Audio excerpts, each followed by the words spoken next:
꺼주시면 좋겠네요. 예. 요불 좀, 네네. 아, 그래요. 저는 그 강사라고 방을 따로 주셔가지고 너무 죄송하게 생각합니다. 되게 이렇게 여러 사람이 잘 때는 두 부류로 양과 염소를 나눠야 되는데 코파와 비코파로 그래서 이제 사실 그 잠을 잘 자는 것도 참 가장 큰 축복인 것 같아요. 제가 많은 곳을 시간차를 넘어다니면서 문득 깨달은 게 하나님 저한테 잠을 주셔가지고 잠 때문에 시간차를 극복하는 것이 어렵지 않았던 그런 지난 생애인데, 이제 이렇게 잠자리만 바꿔도 잠을 잘 못 자시는 분들을 보시면 삶과 조의를 제가 표합니다. 참 그거 어떻게 참 어려운 일인 것 같아요. 제 아내가 잠자리 바뀌고 하면 잘 못 자는데, 그래도 저를 만나서 많이 그 부부가 닮아가는 것 중에 하나가 이렇게 잠도 전보다는 잘 자는 것 같아요. 제가 워낙 잘 자니까 그래서 이제 이런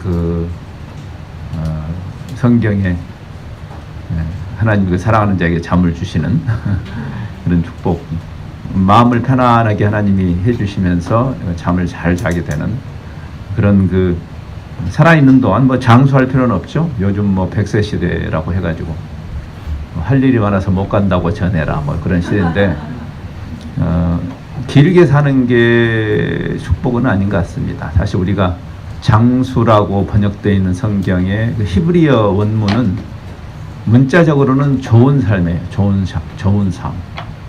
길게 산다는 게 아니라 가늘게 길게 사는 게 아니고 쉐바 토바라는 그 히브리어 말은 토브, 좋다는 말이거든요. 사실요. 그래서 잘 사는 게 중요하죠. 잘 사는 거. 잠시 살아도 의미 있게 사는. 아마 우리가 예수님의 중보기도, 예수님 스스로도 단명하셨잖아요. 근데 그 예수님이 자기를 본받으라고 하는 것이 우리에게 30대 요절하라고 하신 개념보다는 주님이 어떻게 사셨는가, 그 잠시 왔다 가는 삶이 얼마나 오래 살았느냐가 아니라 어떻게 무엇을 위해서 살았느냐가 중요한 거죠. 그래서 지금 이제 그 중보 기도 속에 우리가 여기 어떤 존재로 어떤 정체성과 사명을 가지고 여기 사는지에 대해서 많이 생각하게 하는 그런 기도문입니다. 세상에 있으면서 세상을 위해서 존재하기 위해서 우리가 세상에 속하지 않음, 회심이라는 개념이 그런 개념이다.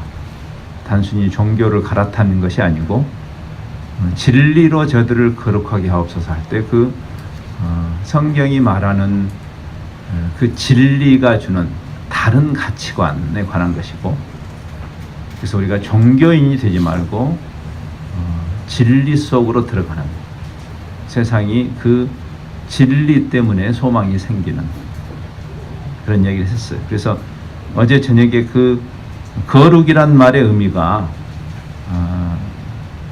단절이 아니고, 그래서 항상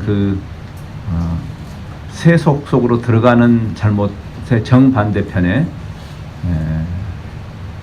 산 위에 올라가서 세상과 단절해서 우리끼리 머물려고 하는 또 다른 극단이 항상 있었다. 세상에 있으면서 그러나 세상에 빨려 들어가지 않고 세상 속에서 다른 가치를 가진 하나님 나라의 시민으로서의 정체성과 가치관, 이런 얘기를 했습니다. 그래서 그 거룩의 한 측면이 바로 하나님의 말씀으로 거룩해지는, 말씀으로 차별화되는, 차별성이라는 말을 했어요. 차별성, 거룩. 근데 그 차별성의 또 공동체적 측면이 오늘 우리가 생각할 것입니다. 그것이 서로 경쟁하고 물어뜯고 특별히 이 신자유주의 자본주의 세상에서 각 개인이 무한 경쟁 속에 뛰어들어서 남을 짓밟고 자기의 이윤을 극대화하려는 가장 반복음적인 그런 가르침 속에 우리가 깊이 들어가 있는 이 시대에 우리가 세상에게 그 다름을 보여줄 수 있는 공동체적 거룩이 뭘까? 그게 하나됨입니다. 연합이죠. 하나됨. 사실 거룩이란 말과 하나됨이란 말은 어근이 같습니다. holiness와 wholesome은 같은 어근에서 나온 것이죠. whole. 우리가 구약시대에 문제가 있는 짐승을 하나님께 드리지 않죠. 거룩한 제물은 뭐냐면 흠이 없는 wholesome한 것입니다. 그래서 원래 거룩이란 말은 종교성이 아니라 온전함이죠. 우리가 거룩해진다는 것은 온전해진다는 뜻이기도 합니다. 그래서 파편화되고 망가지고 그리고 어떤 이분법적인 그런 세상 속에서 종교조차도 이분법적인 생각으로 가득 차 있다면 성석 이원론 같은 거 우리가 세상 속으로 들어가야 하는 중요한 이유는 이 홀썸한 복음의 가르침 때문이에요. 사실은 세상은 악하고 교회는 선하고 이렇게 이분법적으로 가서는 안 되는 것이죠. 이것은 현대 문제라기보다는 인류 역사의 문제이고 신약 시대부터 이 이단을 경고했죠. 신약 성경이 그리스 말로 헬라 말로 기록되면서 어느 정도 문화적으로 이 플라톤적 이원론이 들어오죠. 그래서 영적인 것은 거룩하고 육적인 것은 악하다라는 이 플라톤적 이원론이 초대교회에 깊이 들어왔어요. 그게 영지주의입니다. 우리도 지금 현대교회도 여지없이 소위 복음주의 교회라고 하는 우리가 그래서 자꾸만 교회라는 담장을 만들어 놓고 여기 모이는 것이 거룩하다고 생각합니다. 우리의 대표 기도에 아주 전형 아닙니까? 지난 6일 동안 우리가 속세에 묻혀 살다가 이 거룩한 곳에 오늘 모이게 그게 굉장히 이분법적인 사고예요. 이 자리가 거룩한 게 아니에요. 사실은. 오히려 주님은 그걸 깨신 거죠. 그 당시에 이분법적인 종교인의 관점에서 보면 예수님은 너무나 세속적이었죠. 거룩하지 않았던 거죠. 그들이 볼 때.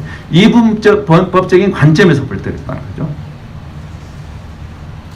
죄인들과 세리들과 심지어는 창기들과 교제를 하시는 주님.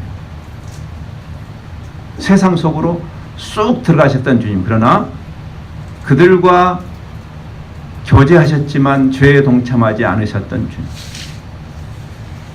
예수님이 우리의 모델인 것이죠. 아버지께서 나를 보내신 것처럼 내가 너희를 보낸다. 그래서 그 홀썸이라는 개념이 공동체에 들어왔을 때 그것이 하나 되는 거죠. 우리끼리 서로 싸우고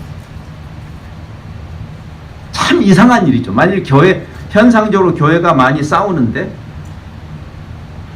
교회가 싸운다는 것처럼 이상한 일이 없어요. 사실. 왜냐하면 교회라는 것은 죄의 결과로 서로 패거리 짓고 왕따하고 경쟁하고 짓밟는 그런 죄의 결과에 대한 복음적인 해답을 보여줘야 할 공동체입니다. 근데 여기 지금 예수님의 기도 속에 저들로 하나가 되게 해달라. 이제 오늘 우리가 굉장히 아침 시간이고 좀 차분하게 생각을 더 깊이 해봐야 할 부분이 이 부분입니다. 단순히 덕담 수준으로 야 싸우지 말고 야 너희들이 세상을 전도하려면 너희끼리 싸워서야 되겠느냐 좀 덕을 세워라 이런 정도의 이야기 아니고 굉장히 본질적인 이야기예요. 지금 예수님의 기도 이 짧은 2절 속에 굉장히 깊은 본질이 들어가 있어요. 제가 어제도 교회의 부르심은 굉장히 높은 부르심이다. 왜? 예수님의 자리에 우리를 두셨다는 것이 놀라운 거죠. 그런데 여기서도 지금 주님이 교회 하나됨이라는 것이 단순히 윤리 도덕적인 덕담을 하시는 것이 아니고 우리를 부르신 부르심의 본질하고 맞물려 있는 것임을 이야기하죠.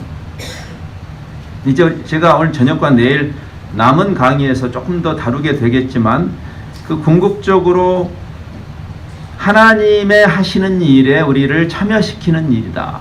이제 선교라는 개념도 그래서 사실은 초대교회의 교부들 특히 어거스틴 같은 분이 이미 깨달았던 것을 우리가 놓치고 있다가 최근 들어서 다시 선교계가 많이 반성하는 신학적인 반성을 하는 것 중에 하나가 하나님의 선교라는 개념입니다. 무슨 우리가 하나님을 그렇게 대단하게 도와드린다고 사람들이 열정을 앞세워서 가서 세상을 바꾸자. 이게 정말 성경적으로 맞나? 현대판 십자군 운동 하나님을 위한다면서 바울이 하나님을 위한다고 그 열심히 특심으로 예수님도 가본 적이 없는 다마스커스까지 가서 교회를 핍박했던 그 인간의 열정이라는 것이 과연 하나님에게 필요한 것인가? 우리가 열정이란 말 자체도 잘못 사용하고 있는 거죠. 사실 우리가 성경적인 반출을 많이 해야 되는 거예요. 하나님이 우리의 열정이 필요하시고 우리의 도움이 필요한 분이 아니잖아요. 우리가 하나님 안 도와드려서 하나님이 지금 곤란해지셨습니까? 하나님이 우리가 그냥 상식적으로 한번 질문을 던져봐요. 하나님이 우리 도움이 필요한 분인가? 말씀 한마디로 천지를 창조하신 그분이 요즘 그러십니까? 야, 가는 세월을 누가 맡겠냐? 나도 옛날 같지가 않구나. 니네들이 좀 도와줘야 되겠다. 나 요즘 힘들다. 날씨도 덥고 정말. 이런 날씨는 나도 힘들어. 뭐 이러십니까? 근데 우리가 웃지만 사실은 우리는 그런 가정을 하면서 하나님을 위한다고 앵벌이하고 있는 사람들은 아닐까요? 종교적으로 열심인데 쓴뿌리를 내는 사람들. 그래서 이 연합을 오히려 해치는 사람들이 열심히 하는 사람들인 경우도 많죠. 선교사들도 마찬가지죠. 선교 운동도 마찬가지입니다. 상당히 심각한 문제예요. 그 본질에 대한 반추가 없기 때문에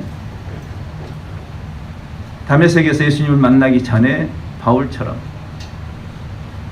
또는 중세교회의 십자군 운동처럼 하나님을 위한다고 아니 누가 하나님이 십자군 운동을 하라고 언제 그랬냐고 인간의 열정이라는 게 굉장히 위험한 것이죠. 그런 점에서 그래서 반출해야 돼. 근데 이 예수님의 종보기도는 선교적인 관점도 하나님의 일에 참여하는 것이라는 그 깨달음을 주시죠. 하나님의 선교. 선교의 주인은 교회도 아니고 선교단체도 아니고 선교사도 아니고 사실은 하나님의 선교단. 미시오 데이. 이 라틴 말 옛날에 성 어거스틴이 맨 처음에 사용한 것으로 그렇게 알려져 있는 5세기에 하나님의 말씀을 깊이 묵상했던 어거스틴이 말씀 속에서 선교라는 것은 우리들의 일이 아니구나. 하나님의 일이구나. 하나님의 선교구나. 성부 하나님이 성자 하나님을 보내시고 성부와 성자가 성령 하나님을 보내셨지 않습니까? 미시오 데이. 하나님의 선교예요. 교회의 도움이 필요한 거 아닙니다. 교회의 선교는 어디에 근거하는가? 하나님의 선교에서 흘러나온 것입니다. 제가 반복적으로 강조하지만 여기에 교회의 영광이 있어요. 우리의 도움이 필요 없는 하나님이 인간들의 모임을 신적인 몸으로 The Body of Christ 신적인 몸으로 부르시고 그 하나님의 일에 동참하도록 도움이 필요해서가 아니라 그러면 한번 질문을 해야 돼요. 우리의 도움이 필요 없는 하나님이 우리를 하나님의 선교에 참여하게 하신다. 그 의미가 뭘까? 으쌰으쌰 하면서 저질러 가서 무례한 일을 하지 말고 그래서 십자군 운동이 일어나는 것입니다. 하나님을 위해서 앵벌이 하는 사람들. 저는 제가 선교지에 있으면서 깨달은 게 하나 있어요. 이 관점입니다. 우리 서 목사님이 이 늦둥이를 둬가지고 얼마나 이쁜지 오면서 같이 왔거든요. 진짜 막내가 더구나 딸이면 치명적이에요, 이게. 저도 그 경험을 했잖아요. 우리 큰아이 둘, 연년생을, 사람이 자기 길을 계획할지라도 실제로 그 발걸음을 인도하신 분 하나님이잖아요. 그래서 저도 인도네시아로 선교사로 가기 위해서 제 나름대로 플랜을 잘 세웠어요, 아내랑 둘이.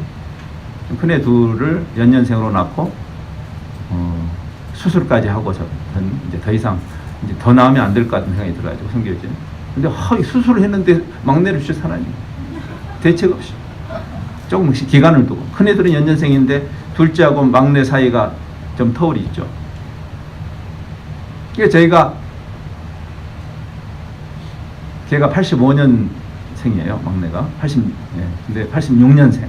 86년생인데 86년 걔 때문에 조금 인도네시아 들어가는 일이 늦춰졌어요. 원래 85년에 가려고 했는데. 그래서 이제 얘를 낳고, 걔가 4개월 때 저희가 이제 그 정글 속으로 들어갔어요. 나중에 이렇게 세월이 흘러서 생각해 보니까 걔는 큰애 둘은 바깥 세상을 경험하고 들어갔지만 막내는 4개월 때 들어갔으니까 걔는 현지인이죠. 그렇잖아요. 예. 그걸 제가 안식년 때 깨달았어요.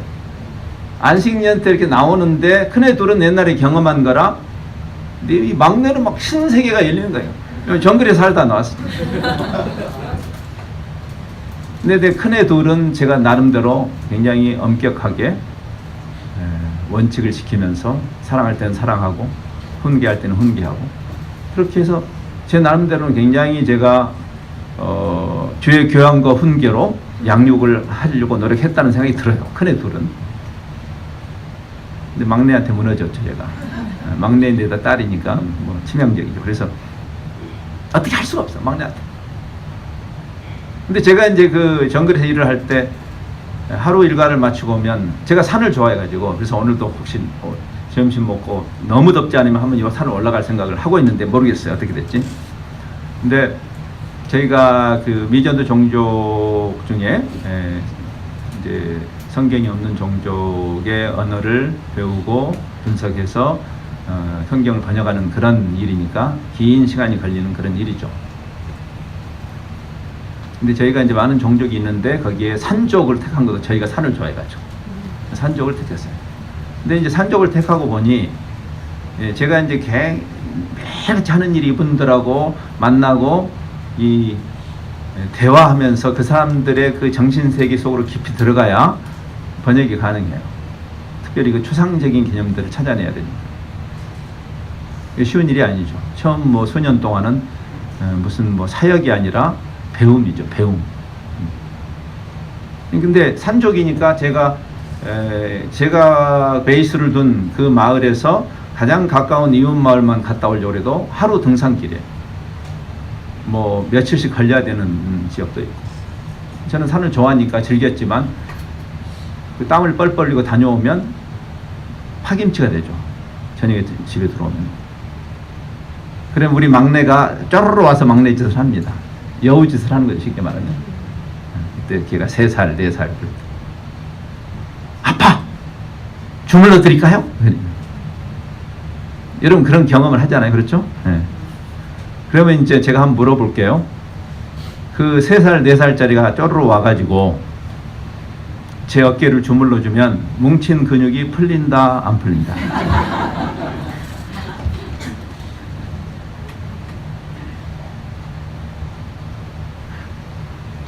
근데 저는 어떻게 얘기하죠? 하라고 해요. 왜? 걔를 앵벌이 보내려고? 사실 사랑의 교감이잖아요. 우리가 하나님의 일에 동참한다는 게 뭘까요? 십자군 운동을 하는 걸까요? 네?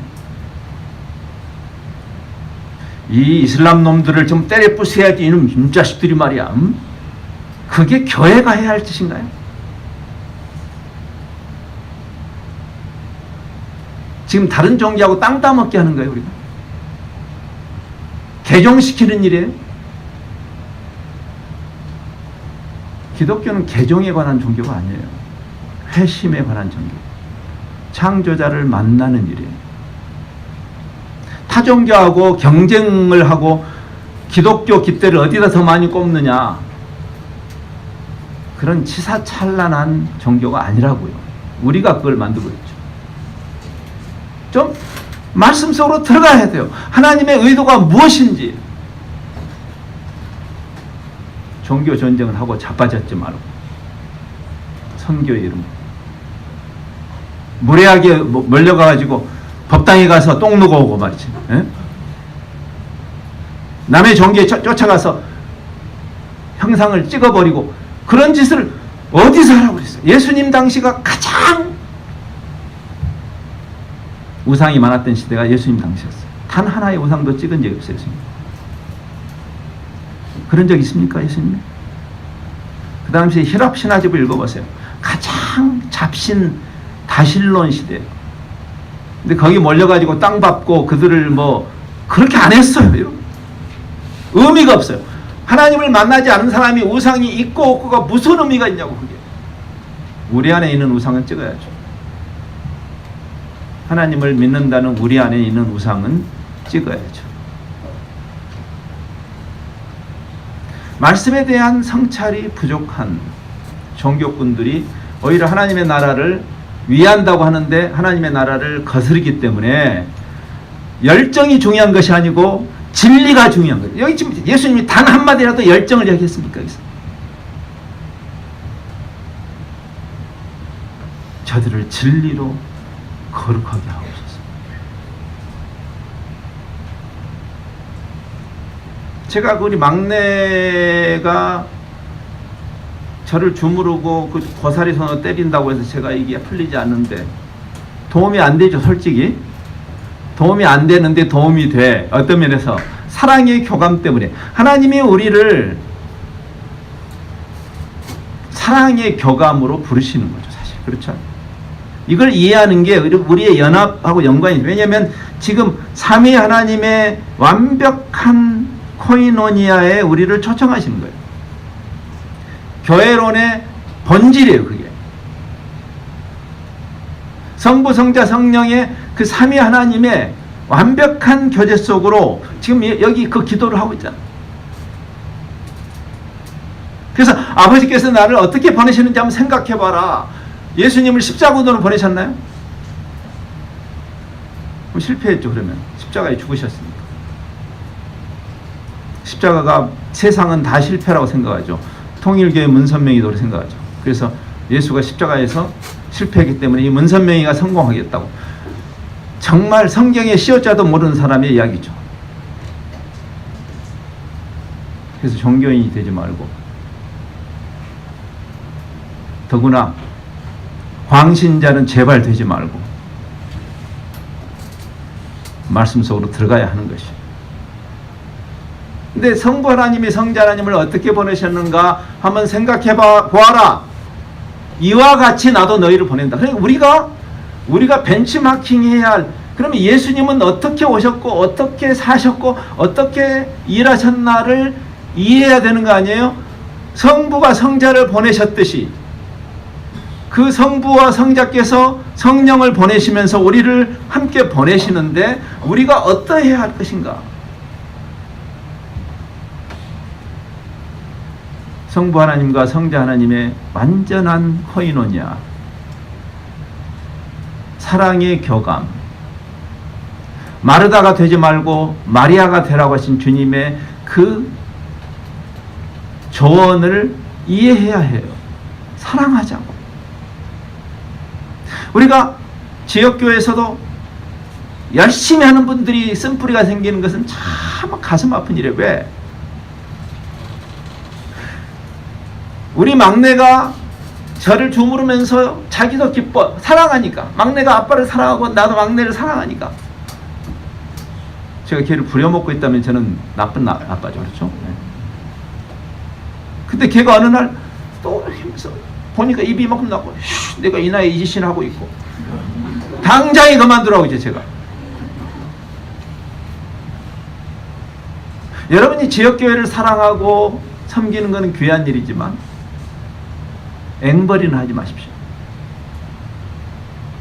저는 제 동료 선교사들이나 목회자들에게도 가차 비약이해요. 그만두라고.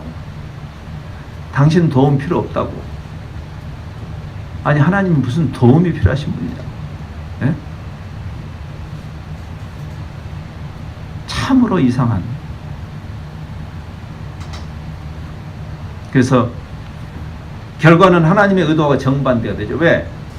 그리스도의 몸을 이루는, 하나됨을 이루는, 거기서 반대, 왜 쓴뿌리가 나오면 서로 분란이 생기죠.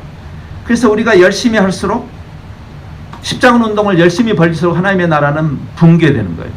멈춰야 되는 거예요, 여러분. 멈춰야 돼요. 종교 활동을 열심히 하라고 하나님이 지금 우리를 부르신 것이 아니고, 주님과의 그 사랑의 교감 속으로 들어오라고.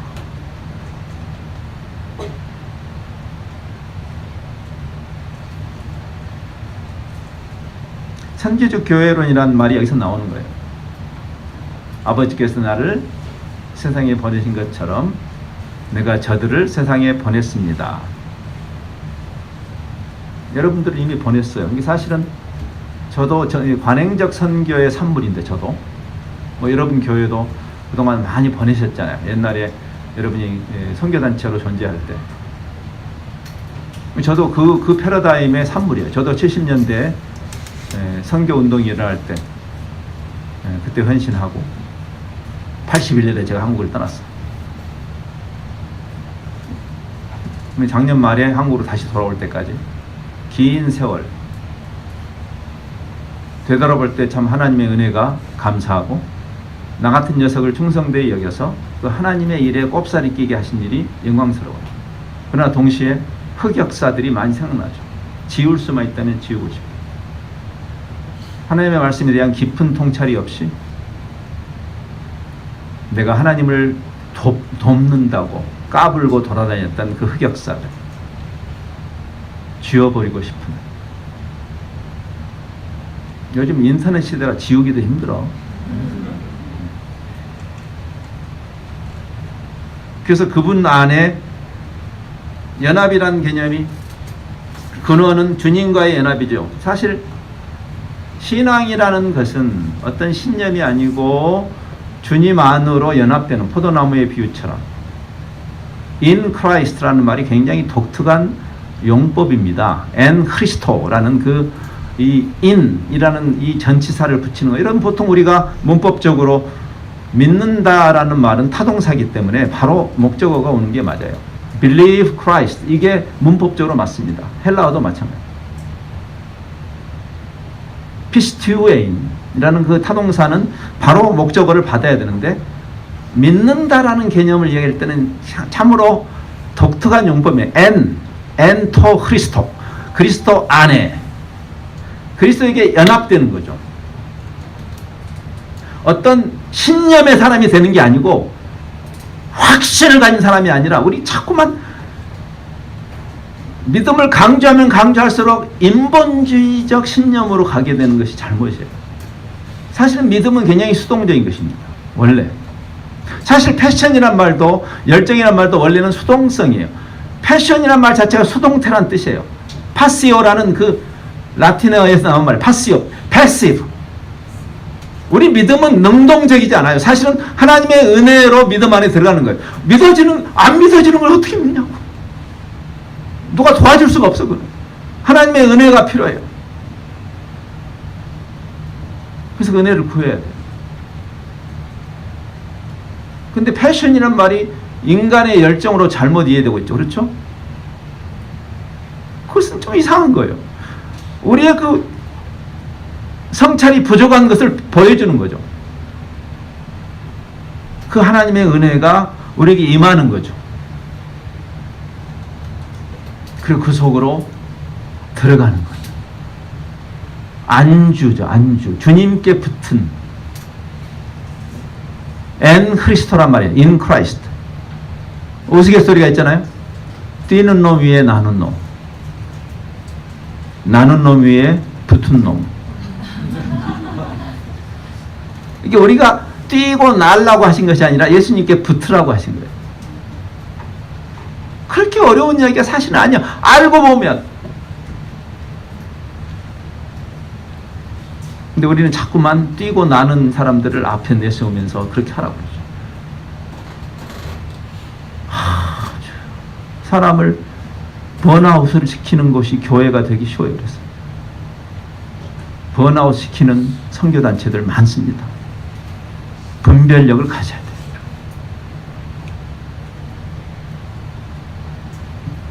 탐 라이트. 저는 탐 라이트 책을 많이 읽으라고 요즘 권하는 편입니다. 제가 몇몇 북클럽이 있는데 제가 이제 책을 소개할 때 전에는 특정한 책을 소개했는데 요즘은 저자를 소개해요. 어떤 저자의 책이면 무조건 읽어라. 뭐 예를 들어 저는 제가 제 신학적인 틀을 형성한 분은 신학교가 아니었고 저도 신학 공부도 했지만 존 스토시라는 신학자였어요. 제가 성경이란 방대한 책을 소화하기 힘들어서 버거워서 이거를 좀 통합적이고 일관된 큰 흐름을 짚어낼 수 있는 그 안목이 굉장히 중요하거든요. 여러분이 그 부분을 가지고 적용이 지상명령이 돼서는 안 돼. 적용을 해야 되지만 우선 성경이 돼야 덜 원칙 아닙니까? 큰 흐름 속에서 보지 않으니까 자꾸 그 문구 하나를 쫓아내고 이 사람 공산당으로도 만들고 그러지 않습니까? 예? 요즘 싸우는 싸움이 너무 치사찬란하다고 생각하잖아요. 그 사람의 그 의도를 읽어내지 않고 이 사람을 공격하기 위해서 그 문구를 뽑아내는 이런 커뮤니케이션의 기본이 없는 사람들이 정치도 하고 법정에도 서고 세상에서 좌우 논쟁을 벌이는 것들은 굉장히 어리석은 일인데 하나님 주신 이 방대한 계시의 그 일관성, 근데 그런 틀을 잡는데 굉장히 중요한 제 개인적으로 저에게 도움을 주신 분이 존 스토시. 그래서 저는 그분의 책은 다 읽어라 그렇게 하는 편이에요. 예를 들어서. 근데 최근에 우리의 이 개신교회의 구원론의 하자, 구원론의 부족함, 이창동 감독이 밀양이라는 영화를 통해서 기독교의 참을 수 없는 가벼움을 고발할 수밖에 없었던 그 이면에 있는 우리의 아주 편협한 성경적인 통합성이 부족한 그 구원론에 대해서 문제 제기를 하시는 중요한 분이 탐 라이트예요. 굉장히 중요한 신학자예요. 제가 볼 때. 그분 책을 저도 요즘 많이 읽고 있는데 그분이 이렇게 이야기해요. 오늘 본문과 연관해서 지금 예수께서 세상에서 자신의 통치를 구사하시는 방식, 지금 예수님이 지금도 일하세요. 교회를 통해서. 그 방식은 그의 몸된 교회를 통해서다. 예수님의 사역이 끝난 게 아니라 지금도 그 예수님의 사역이 진행되고 있죠. 그것이 바로 이 누가복음과 사도행전을 썼던 누가의 관점이에요. 누가복음 마지막 장이 바로 예수님에 관한, 성경 전체가 예수님에 관한 것이라고 예수님이 설명하시죠. 예수님의 권위 있는 성경 해석이에요. 성경 전체가 그리스도에 관한 것이다라고 예수님이 누가복음 24장 40절 이하에서 말씀하시죠. 저자 직강으로 성경 전체는 그리스도에 관한 것이다. 기독론적으로 이해를 해야 된다. 성경은. 구약의 모든 제사법과 절기법과 의식법이 그거를 지킴으로 의로워지는 게 아니라 그것이 가리키고 있는 장차 오실 그리스도를 향한 소품이었던 거죠. 우리가 지금 예배 드릴 때 양을 안 잡는 이유죠. 왜 안 잡으세요? 저 양고기 좋아하는데. 성경을 해석했기 때문이죠. 그 양을 잡음으로 우리 죄를 용서받는 게 아니라 장차 오실 하나님의 어린 양을 가리키는 것이고 그분이 오셨으니까 오히려 양을 잡으면 안 되는 거지 이제는. 그 이야기를 하시면서 성경 전체가 그리스도에 관한 것이다. 근데 그 그리스도의 무엇에 관한 것인가? 제가 내일 이제 마치면 오후에 제가 그 신학생들, 젊은 신학생들이 이렇게 모이는 그 수련회장으로 제가 초청을 받아서 갑니다. 근데 제가 내일 나눌 게 예수님의 그 3대 사역, 누가복음에 나타나 있는 십자가와 부활과 선교라는 3대 사역에 대해서 강의를 하기로 돼 있어요. 그리스도에 관한 것인데 그리스도의 십자가와 그리스도의 부활과 우리는 여기까지는 그리스도의 일로 알고 있죠. 그리스도의 선교에 관한 것이다. 그리스도의 선교. 예수님이 그렇게 설명하셨어요. 나에 관한 것인데 구체적으로 그가 고난을 받을 것과 십자가와 죽은 자 가운데 제3일에 살아날 것과 부활과 또 가이 예수님의 사역이 하나 더 남았어. 우리 끝난 줄 알았는데 그의 이름으로 죄사함을 얻게 하는 회개가 예루살렘부터 시작해서 모든 종족에게 전파될 것. 예수님의 사역으로 이미 주님이 집어넣고 있는 그 예수님의 선교가 어떻게 가능한가 지금 오늘 본문하고 연결돼요. 그것을 탐 라이트는 지금 예수께서 어떻게 세상에서 예수님의 미션이 하나님의 선교니까 예수님의 선교가 어떻게 진행되는가 누가는 그 말을 이어서 사도행전을 그렇게 쓰는 거예요. 누가가 왜 사도행전을 또 썼다고 생각하세요? 4명의 복음서 기자 중에서 유일하게 누가가 2탄을 쓰잖아요. 그런 질문이 안 들었어요. 마태, 마가, 누가, 요한 4사람이 있는데 왜 유독 누가가 또 손을 들어서 다시 2탄을 썼을까? 요즘에는 1탄이 대박나면 2탄을 쓰죠. 그런 거 아니죠. 데오빌로요. 똑같은 그 수신자에게. 내가 전에 쓴 글, 누가복음이죠. 예수께서 사역을 시작하셔서 부활하시고 승천한 때까지를 기록했습니다.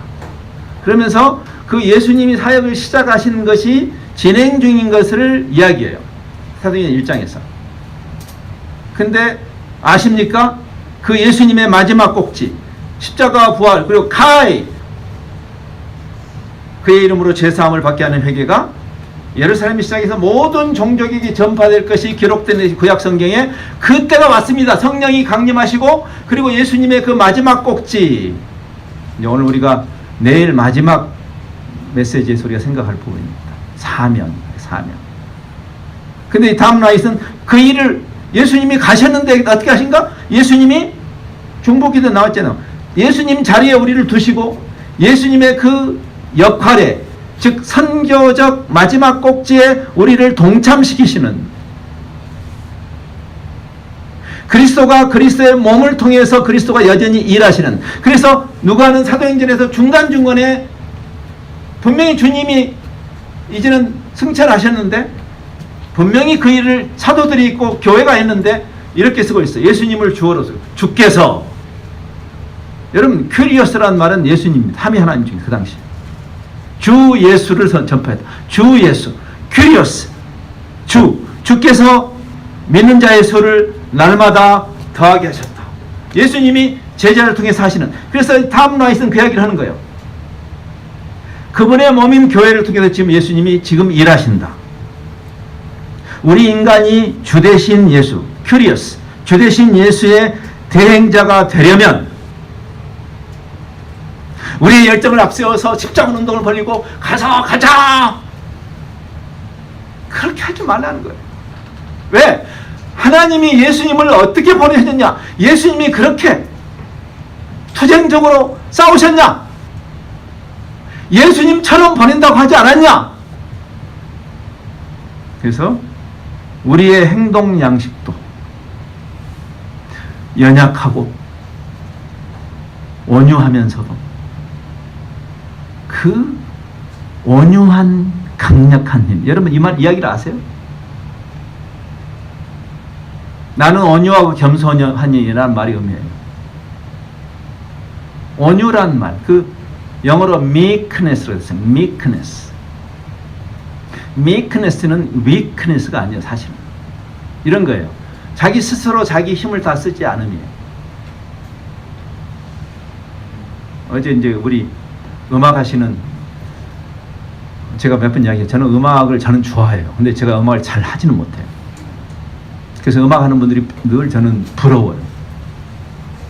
이렇게 클래식이 됐던 가요가 됐던 그 노래 잘하시는 분들 있잖아요. 아, 요즘에 이렇게 잘하는 분들이 많아요. 뭐죠? 동명가왕. 아우 진짜. 에? 근데 제가 이렇게 그 음악을 들을 때 우리를 정말 전율하게 하는 감동들이 있죠. 굉장히 성량이 큰 분이 포르티시모로 팍 낼 때도 감동이지만 진짜 우리를 어제 제가 그 트럼펫을 들으면서 정말 저는 막 찌릿찌릿했어요. 여러분 어쩐지 모르겠어요. 왜냐면은 트럼펫이 원래 굉장히 남성적인 악기잖아요. 빵 하고 나올 때도 시원하지만 그 트럼펫을 거의 색소폰 수준으로 부시는 그게 미크네스예요. 미크네스. 그 성량이 빵빵한 사람이 자기 성량을 다 내지 않고 피아니시모로 부를 때 그 감동과 같아요. 예수님이 만유를 지으신 분이에요. 근데 그분이 십자가에 죽으시죠. 십자가의 도에 그 우리의 회심이 없으면 이거는 종교가 되고 말아요. 그래서 예나 지금이나 사실은 교회를 빙자한 종교가 십자가의 도를 그르치고 있는 시대를 우리가 살고 있는지 몰라요. 정말 우리가 십자가 복음을 이해한 것일까? 예? 연약한 힘, 죽음으로 살고 낮아짐으로 높아지는 이해하셨어요, 여러분? 예? 아버지께서 나를 보내신 것처럼. 그래서 그가 말하는 거예요. 연약하고 온유하면서도 그 온유함이 주는 힘, 자아를 내주는 그 동일한 사랑, 자기를 줌으로 함께 사는 in the world, for the world. 나를 줌으로 나는 소모되고 멸망하는 게 아니라 나를 줌으로 함께 사는 그 동전의 양면 같은 십자가와 부활의 개념이죠. 교회가 자기 십자가를 지는 일이 일어난다면 나를 따라올래? 예수님 말씀하시죠. 제자들에게. 나를 따라올래? 예수님처럼 자기를 부인하고 그게 자기 권리를 내려놓으면 거행주의를 말하는 게 아니에요. 회심한 가치 때문에 이제 다른 가치. 여러분 제가 오늘 점심 먹고 산을 올라갈지 안 올라갈지 모르지만 가능하면 올라가고 싶어요. 그러면 여러분이 산 등산으로 회심하지 않은 사람은 이해할 수 없는 그렇죠? 아니 그 힘든 일 아래 것들 시키지 저는 왜 등산을 하려고 할까요? 제가 회심했기 때문에. 등산이 저에게 엄청난 가치를 의미하죠. 그러니까 등산에 회심하지 않은 사람 보면 고난이야. 사실 엄밀히 말하면 고행주의가 아니에요. 기독교는. 십자가는 고행주의가 아니에요. 이거는 어제 우리가 생각했던 그 성경이 말하는 다른 가치예요. 그러니까 우리가 하나님을 믿어서 얻는 것은 뭐냐면 이 세상의 가치의 기준에서 우리가 세상에서 그 변하지 않은 그 가치를 더 받는 것이 아니에요. 더 받는 것이 성경이 말하는 게 아니라 다른 가치죠. 산에 오르는 것이 너무너무 즐거운 그 회심이 없는 사람은 억지 춘향이지. 그럼 그만둬라. 회심이 하지 마라. 네? 100년 전에 한국에 오신 선교사들이 서양 선교사들이 그 당시에 정구 테니스 말고 옛날 그 연식 정구 있잖아요. 연식 정구 말랑말랑한 볼 그 연식 정구를 그 당시에 쳤대요. 근데 오늘같이 더운 날 여러분 운동 좋아하면요. 저도 운동을 좋아해서 제 별명이 운동권 선교사입니다. 근데 운동하자 하면 막 너무 좋아요. 그래서 제가 전에 남미를 갔다가 남미 선교사들이 테니스 치자고 그래서 그때 40몇 도인데 테니스를 쳤어요. 다들 미쳤다고 그랬죠. 근데 땀을 뻘뻘 흘리며 여름에 치니까 고종임금이 마침 거기를 지나가다가 땀을 뻘뻘 흘리면서 치는 걸 보고 저렇게 힘든 일을 아래 것들 시키지 그랬다는 거 아니야. 고종임금은 테니스의 즐거움을 모르기 때문에 그래요. 그러니까 그분은 시원한 데서 그냥 앉아서 배 두드리면서 이렇게 편안하게 있는 게 최고라고 생각하는 거죠. 그러면 운동에 회심한 사람은 지금 그거 말고 다른 가치를 추구하는 거죠. 그러니까 이게 서로 이해를 못하는 거예요, 사실은. 다른 가치. 자, 그래서 예수님의 중보 기도는 우리가 무엇을 하느냐 이전에 어떤 존재가 되느냐에 초점이 맞췄어요. doing이 아니라 being, 흔히 우리가 하는 말이죠. 즉 선교의 관점에서도 doing missions로 우리는 너무나 지나치게, 저도 그랬어요. 제가 속해 있는 단체도 하자. 근데 예수님은 doing에 초점을 맞추지 않아요. 네가 어떤 존재냐에 초점을 맞춰. being missional. 내가 선교적 존재가 된다는 게 뭘까? 그것은 회심의 이슈이기 때문에 그래요. 선교의 명령도 제자도의 명령이기 때문에 사실은 우리 나가서 제자 삼자라는 말 하기 전에 먼저 우리는 우리에게 물어야 돼요. 당신 제자 맞아? 제자가 아닌 사람이 우르르 몰려나와가지고 세상을 망치죠. 말려야 돼요.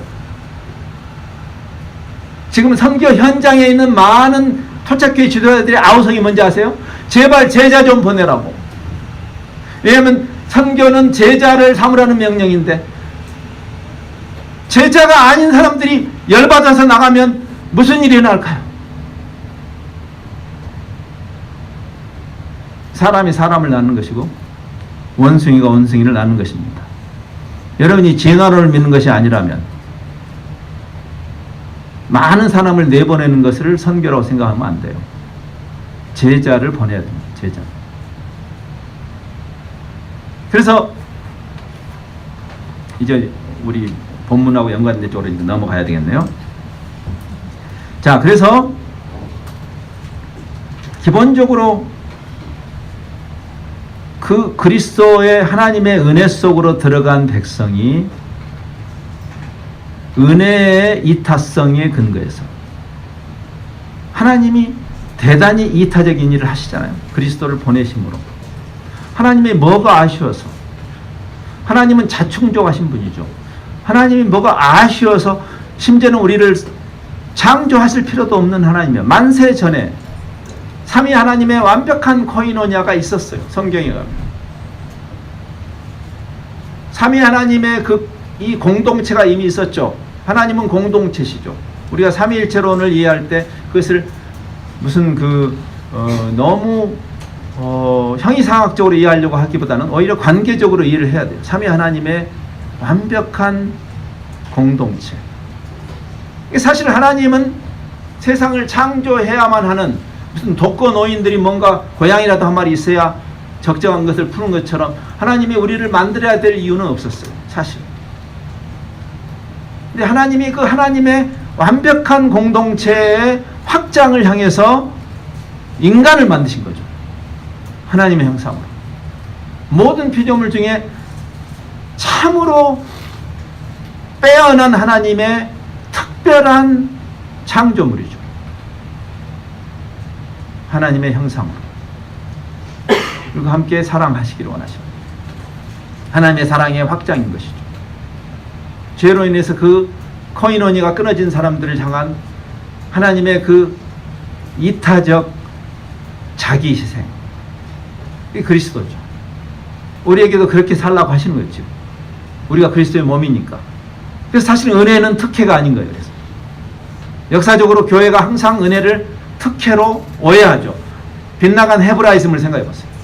유대인들이 특혜 집단으로 자리매김을 했을 때 맛이 가는 것이고, 교회가 이 세상에서 특혜 집단으로 우리를 자리매김할 때 교회가 맛이 가는 거죠. 백해무익한 종교 집단이 되는 거죠. 그래서 그런 이해를 해야 되는 거죠. 그러면서 어떻게 우리가 계속해서 거듭되는 질문이, 어떻게 우리가 그 차별화를 통해서 세상에게 유익이 될 수 있을까? 어떻게 세상이 교회의 존재 때문에 그 혜택을 함께 누리는 일이 가능할까?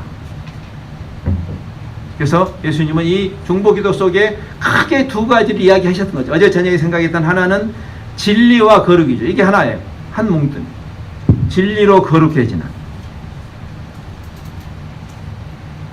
내가 비옵는 것은 저들을 세상에서 데려가시기를 원하는 것이 아니라 저들이 이 세상에서 이 세상과 섞이지 않는, 악에 빠지지 않고 진리로 차별화되는 것. 그것이 한 기둥이었고, 오늘 우리가 보는 것이 바로 하나 됩니다. 사실은 진리와 연결되는 거예요. 사랑으로 하나 됩니다. 그것이 교회를 부르신, 견본주택으로 우리를 부르신 교회론의 본질이죠. 여러분이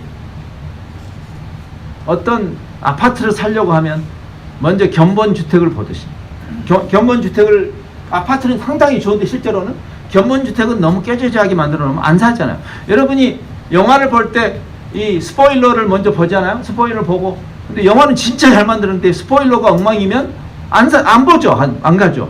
지금 여러분이 스포일러라고, 천국의 스포일러, 천국의 예고편이라고, 쇼케이스라고. 인터넷 쇼핑에 나타나는 사람들이 여러분들. 인터넷 쇼핑에 그 중독된 분 계시죠? 여기서 지금 그러지 않은 척하고 계십니다. 그 견본주택으로 교회를 이 세상에 두셨다라는 그런 의미죠. 왜? 우리가 마지막 사명에서 얘기하겠지만 지금 이미 주님의 은혜 속에 들어와 있는 사람들을 위해서 교회가 존재하지 않기 때문에, 제가 첫날도 그 얘기했습니다. 만약 그거라면 우리가 여기 왜 있는 거예요? 예수님 만나자마자 죽는 게 낫지.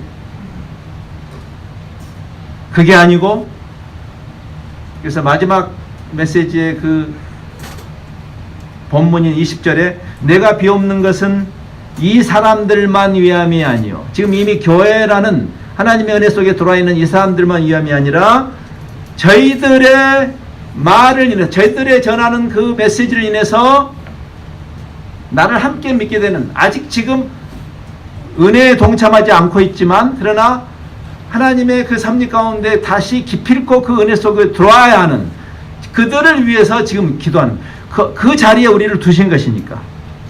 그래서 그럼 어떻게 밖에 있는 사람들이 우리가 전하는 복음에 신뢰도를 실어줄 수 있을까 하는 문제예요. 그것이 바로 한 축은 우리가 진리 안에 있는, 진리로 차별화된 사람들로서의 신뢰도예요. 이 세상에 많은 사람, 제가 엊그제도 서울에서 이렇게 전철역에서 걸었는데 어떤 분이 뭐라 그러더라? 저를 보고 덕이 많아 보이십니다. 도를 아십니까? 여러분, 다들 자기가 진리랬는데, 여러분이 뭐 교회는 특별한 거 있나요? 교회도 우리가 진리라고. 그러면 세상이, 내가 이 무종교인 입장에서 다 진리라고 그러는데, 요즘 이렇게 들어보니까 요즘 저는 제가 법륜스님 직문 직설도 종종 들어요. 너무 정말 제가 존경하는 분이에요. 정말 대단한 분이에요. 그럼 뭘 보고? 여러분이 사형리를 전하거나 무슨 전도지를 제시했을 때, 여러분, 뭘 근거해서 여러분의 그 주장에 소위 신뢰를 실을 수 있냐고. 그것이 하나가 진리로 거룩함이 있고, 하나는 사랑 안에서 연합한 것이다. 이게 대단히 중요한, 즉 우리가 전하는 복음의 신뢰도가 우리의 하나됨으로 결정된다라는 주님의 중보기도입니다. 자, 이 부분을 좀 보고 이제 결론 내리십시다.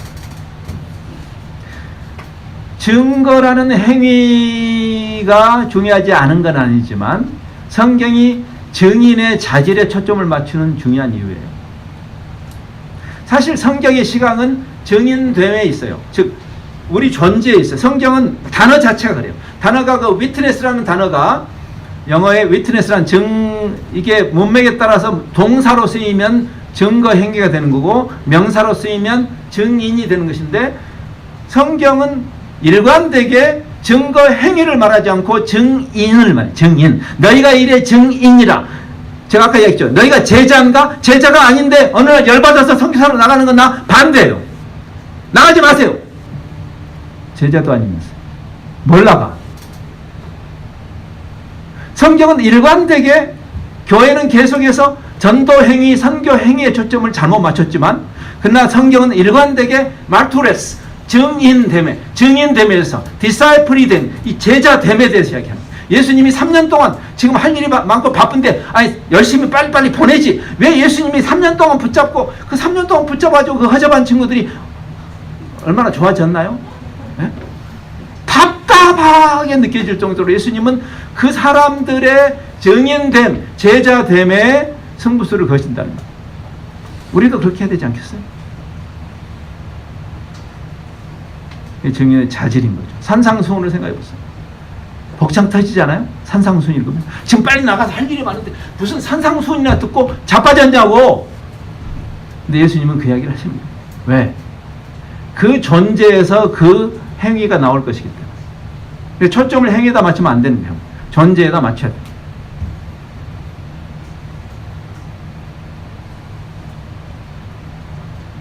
그래서 그 존재, 우리가 증인 공동체라는 것이 뭘까에 대해서 여기서 주님은 이렇게 말해요.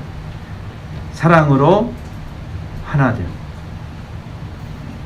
제가 오늘 메시지를 시작하면서 그 얘기했어요. 하나됨이라는 것이 단순히 윤리도덕적 덕담 수준에 말한 게 아니고 본질의 개념이다. 본질의 개념. 무슨 말일까요? 원래 죄의 결과가 분리입니다. 그렇죠? 죄의 결과는 이 하나님과의 관계를 깼죠. 기본적으로 죄가 저지른 것이에요. 죄의 결과는 하나님과 사귐. 아까 얘기했죠. 하나님이 우리를 하나님의 형상으로 만들어 하나님과 사귐이 있도록 초청하신 것이에요. 우리가 죽어서 천당 가는 것이 아닌 이유가 그거예요. 우리가 죽어서 하나님의 통치, 완전한 통치로 들어가는 거예요. 천국이 천국인 이유는 하나님의 통치가 있기 때문이에요. 뒤집어 말하면 우리는 지금 하나님을 만나기 전에는 죄의 결과로 죄와 사탄의 통치를 받는 거예요. 그 사람이 종교인이냐 아니냐가 문제가 아니에요. 그건 아무 이슈가 아니에요. 그 사람이 무종교인이라고 스스로를 말해도 그 사람은 그 죄성에 의해서 통치를 받는 사람이에요. 그러면 천국이 천국인 이유는 천국이라는 말 자체가 천당이라는 개념이 아니라 영적인 디즈니랜드로 간다는 얘기 아니라 하나님의 통치라는 말이에요. 말코스 샤마임이라는 그 히브리어는 원래 말코스 엘로힘 하나님의 나라는 뜻인데 그 말코스라는 단어 또는 여기 이 신약 성경의 바실레이아라는 단어는 프라이머리 미닝이 여러분이 사전을 보면 이 그 엔트리가 있고 그 옆에 의미가 1, 2, 3, 4, 5인데 1번이에요. 1번. 우리가 나라라고 번역한, 이제 저는 번역하는 단체니까 이 번역을 하면서 이 특별히 추상명사들의 의미의 굴곡이 일어날 수밖에 없어요. 그래서 번역이 어려운 거였어요. 그래서 어떤 학자들은 번역은 불가능하다고 말하는 사람들이 있어요. 번역은 반역이다 이런 사람들이 있어요. 왜냐하면 그 단어 대 단어로 정확하게 의미가 중첩되는 단어는 없어요, 이 세상에. 여러분이 그 외국에 살다 온 분들이 가끔 애들이 한국말 이상하게 하는 애들 있죠. 나 피아노 놀래 그런 것도 있지. 피아노는 치는 거죠. 근데 영어로 play the piano. 그러니까 논다. play가 첫 번째 의미가 논다니까 나 피아노 놀래 하듯이. 하나님의 나라라는 개념이 번역이 잘못된 건 아니에요. 가장 잘했어요. 킹덤이란 말을 나라라고 번역한 것은 잘한 거지만 그러나 나라로 읽는 순간 우리에게 있는 우선적인 개념이 영역 개념이죠. 영역 개념이 없다는 건 아니에요. 그러나 우선적인 개념은 아니에요. 자자손손 부동산에 한이 미친 우리는 항상 영역 개념으로 해요. 그렇죠? 그래서 부동산 신학이 들어가지고 천당 간다 이렇게 되는 거예요. 근데 그게 아니고 프라이머리 미닝 그 렉스컨에 나와 있는 첫 번째 1번 미닝이 뭐냐면 통치란 말이에요. 통치. 복음이 복음인 이유는 복음이 좋은 소식인 이유는 마침내 우리를 창조하신 그분 사탄 말고 죄 말고 마침내 나를 누가 다스리냐면 천지를 창조하신 그분 내 오장육부를 만드신 그분이 마침내 나를 통치하신다라는 좋은 소식이에요. 그게. 아셨어요? 예수 천당이 아니라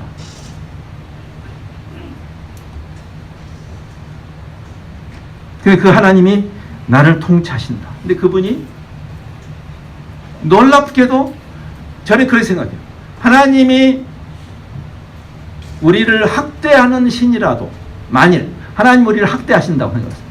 세상 신은 그런 신들 많죠. 그래도 우리는 그분을 예배하는 게 맞을 거예요. 그분이 우리를 창조하셨으니까. 그 마치 여러분 마음에 안 드는 부모라도 10달 배 아파서 낳아준 여러분의 부모를 함부로 학대하는 놈은 호로자식이지. 법 이전에 사회가 응징하잖아요. 왜? 인륜을 거스르는 거니까. 그러면 하나님을, 우리를 창조하신 분이, 그분이 나를, 여러분 하나님 우리를 구원 안 하셔서도 상관없어요. 사실은 우리는 그분을 워십하는 게 맞아요. 왜? 이건 천륜이니까. 그분이 우리를 창조하신 분이니까.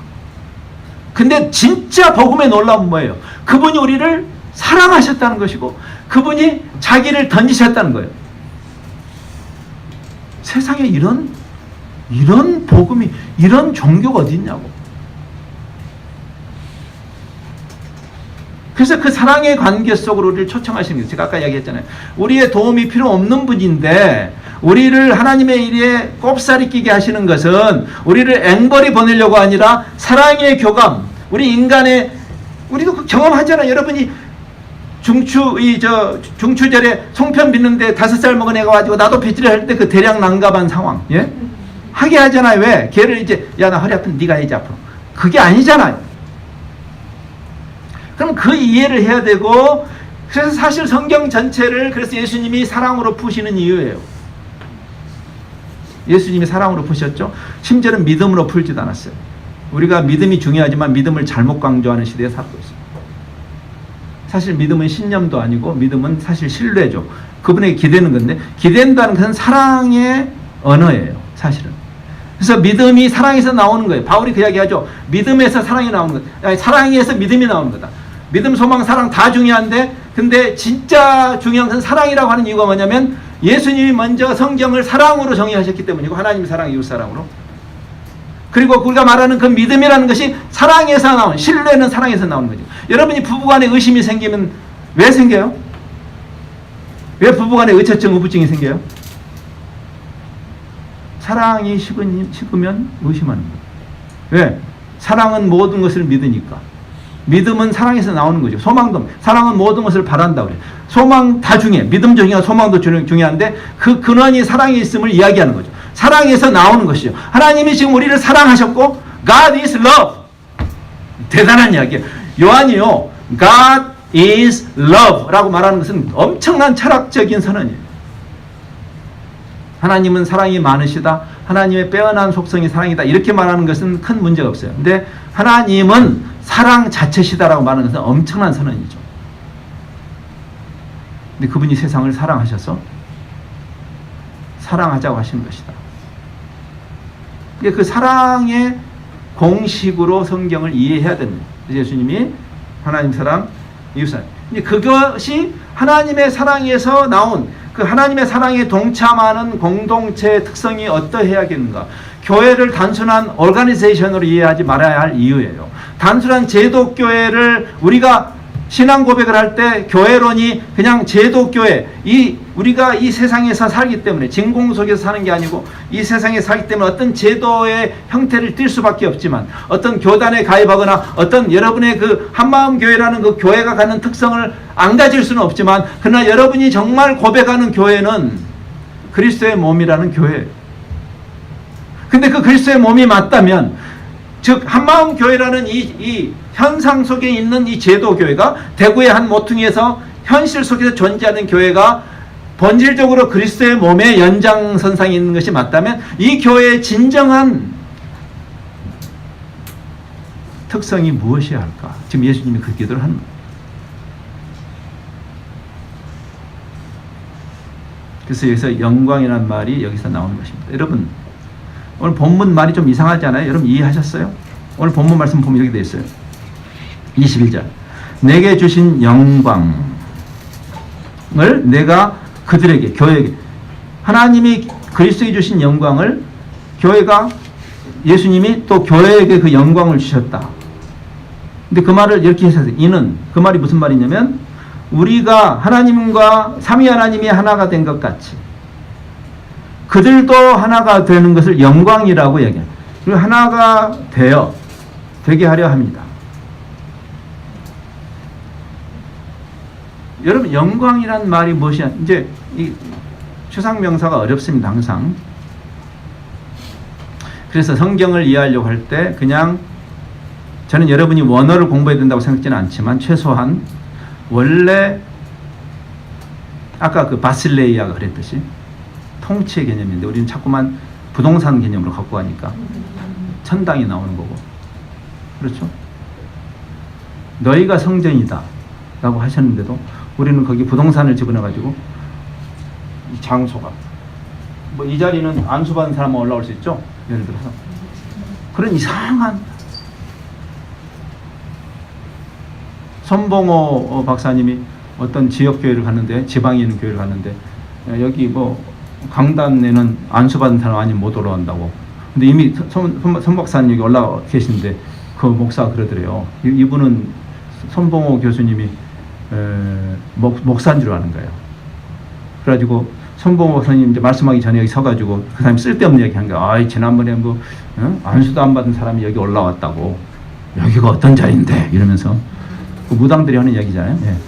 그랬더니 손봉호 목사님이 딱 그래서 저도 목사 아닌데요? 그랬대요. 그랬더니 그 담임 목사가 당혹해가지고 박사는 괜찮아 그랬대요. 근데 사실 영광이란 말은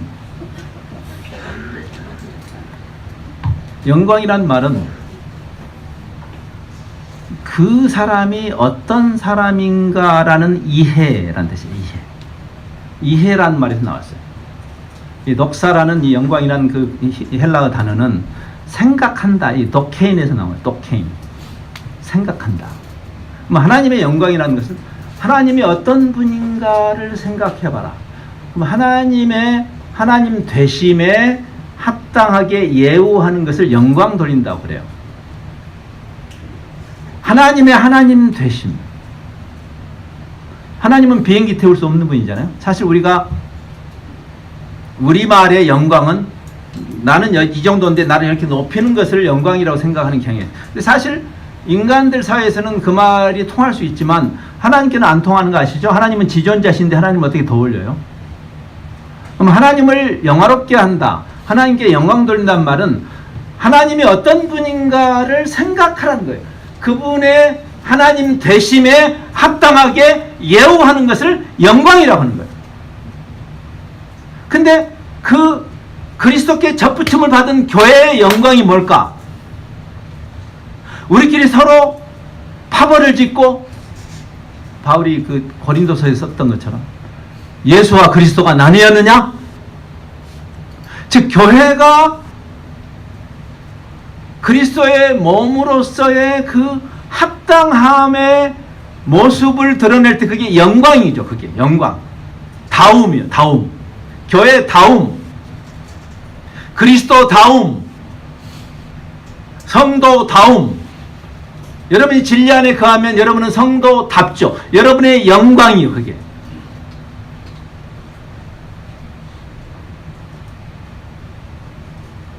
그래서 그 다움을 놓쳐버리면 증인에 실패하는 거예요. 우리끼리 싸우면서 나가서 노방전도 하고 단기 성전 나간다고 세상이 바뀌지 않아요. 제가 어제도 이야기했지만 그래서 너네끼리 싸우지나 말아라. 너나 잘하세요.